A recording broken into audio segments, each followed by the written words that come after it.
नमस्कार, आप देख रहे हैं भोजपुरिया दस्तक। पहले आप इस खबर को पढ़िए पर जो प्रभात खबर में 3 दिन पहले छपी है। टिकुली आर्ट के लिए डेहरी के अशोक विश्वास को मिलेगा पद्म श्री अवार्ड। जी, रोहतास जिला को पद्म श्री मिलने जा रहा है और इसके हकदार बने हैं डेहरी अनसोन के जखी बिगहा निवासी अशोक विश्वास। अशोक विश्वास आजकल पटना में है और पटना में ही रह करके अपनी इस आर्ट को आगे बढ़ा रहे, इस कला को जीवंत बनाए हुए हैं। ना सिर्फ जीवंत बनाए हुए हैं, अशोक विश्वास इसे बुलंदियों पर पहुंचाए हुए हैं। अशोक विश्वास देश के लिए 4 देशों का अंतर्राष्ट्रीय स्तर पे प्रतिनिधित्व भी कर चुके हैं इसी टिकुली आर्ट के बदौलत। ये उनका घर है, डेहरी अनसोन स्थित जखी बिगहा में आज भी उनका घर मौजूद है, जहाँ पर बाकी परिवार रहते हैं और आज भी यहाँ पर कला जीवित है। लेकिन ये पटना में रहते हैं। भोजपुरिया दस्तक की ओर से मैं उनके पास पहुँचा और उनसे बातचीत हुई। बातचीत पर आधारित ये छोटी सी भेंट आपको मैं प्रस्तुत कर रहा हूँ। सुनिए भोजपुरिया दस्तक के माध्यम से। टिकुली आर्ट के लिए पद्म श्री अवार्ड के नामित आर्ट कलाकार अशोक विश्वास के साथ। अशोक कुमार विश्वास, बिहार के रोहतास जिला का डेहरी अनसोन मेरा जन्म स्थान रहा है।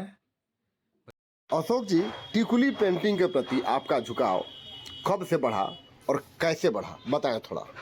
बचपन से ही मुझे पेंटिंग के प्रति रुचि रहा है और मैंने 1973 में पटना आकर उपेंद्र महतो शिल्प अनुसंधान संस्थान में टिकुली पेंटिंग का ट्रेनिंग लिया और आज करीब 50 वर्षों से इस काम को कर रहा हूँ। इसी वजह से भारत सरकार द्वारा 2024 के लिए मुझे पद्मश्री से सम्मानित किया गया। इसके लिए मैं भारत सरकार का बहुत आभारी हूँ, साथ साथ राज्य सरकार का भी बहुत आभारी हूँ।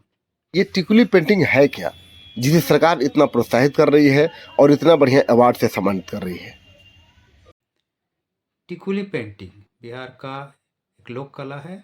कहा जाता है मौर्य पीरियड से इस तरह का काम पटना सिटी में किया जाता था। पटना सिटी में कांच के ऊपर गोल्ड फॉइल चढ़ा करके उस पर कलाकारी किया जाता था और उसे बिंदी के रूप में माथे पर औरतें इस्तेमाल करती थी।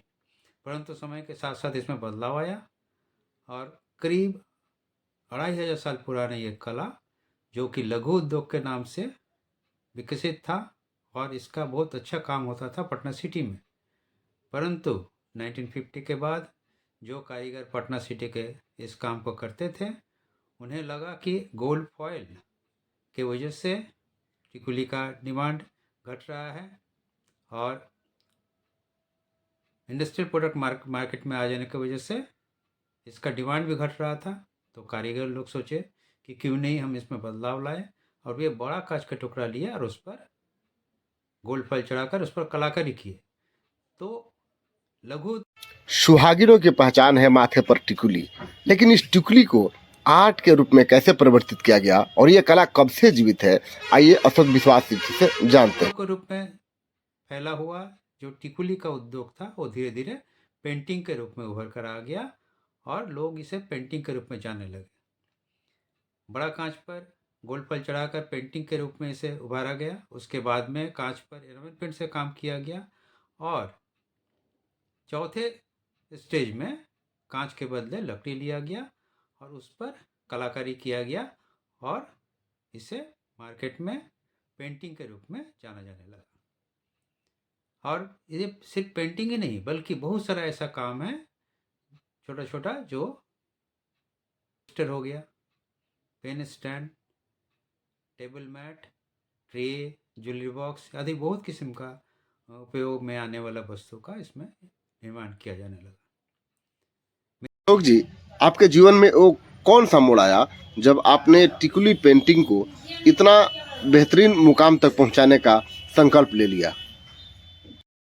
मेरा लगाव बचपन से ही पेंटिंग की तरफ रहा है और मैं डेहरी अनसोन में पेंटिंग करता था। अचानक मेरे एक दोस्त के संबंधी वहाँ गए और मेरे पेंटिंग को देख करके उनको बहुत अच्छा लगा और वो बोले कि अगर पटना जा कर के टिकुली पेंटिंग का ट्रेनिंग लेते हो तो बहुत आगे बढ़ पाओगे। चूँकि फाइनेंशियली काफ़ी वीक थे हम। पटना आ गए और इसका ट्रेनिंग लेना चालू किए 1973 में।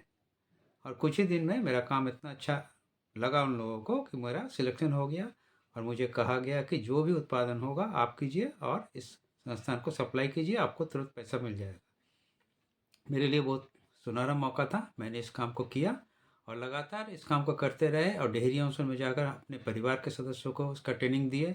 साथ साथ मेरे बहुत सारे फ्रेंड लोग थे जिसका ट्रेनिंग उनको भी दिए और सभी कोई मिल करके हम लोग इस काम को आगे बढ़ाने लगे। बहुत इस दरमियान अपने जीवन की कोई ऐसी घटना बताएं जो आपके लिए बहुत ही यादगार रहा हो। अच्छे ढंग से काम चल रहा था। 1982 में जो एशियाड हुआ था इंडिया में, श्रीमती इंदिरा गांधी द्वारा इसी टिकुली पेंटिंग का चयन किया गया था और जितने भी एथलीट आए थे इंडिया, सभी को मेरे बनाए हुए इस पेंटिंग को गिफ्ट किया गया। ये मेरे लिए बहुत कल और आज की जो टिकुली पेंटिंग है उसमें क्या बदलाव आए हैं जिसे बदलाव कहा जा सकता है? टिकुली में काफ़ी बदलाव आया। जैसे पेंटिंग के रूप में इसमें बहुत सारे कलाकृतियाँ किया जाता था।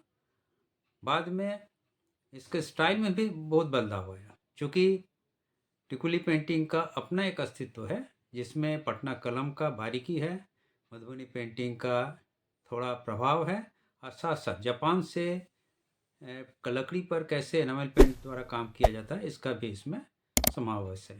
तीनों चीज़ को मिलाकर तब टिकुली पेंटिंग का अपना एक अस्तित्व है जिसके द्वारा इस पेंटिंग के द्वारा हम अपना संस्कृति को पूरे दुनिया भर में फैलाते हैं।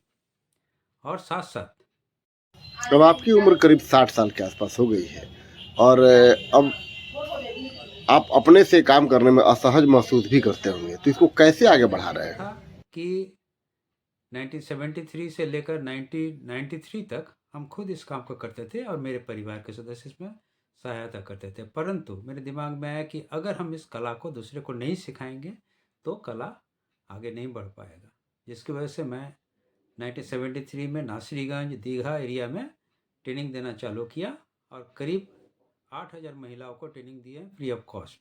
उसमें से बहुत सारे ऐसे लोग हैं जो इस काम को कर रहे हैं, आगे बढ़ा रहे हैं। बहुत सारे लोगों को स्टेट अवार्ड से भी नवाजा गया है।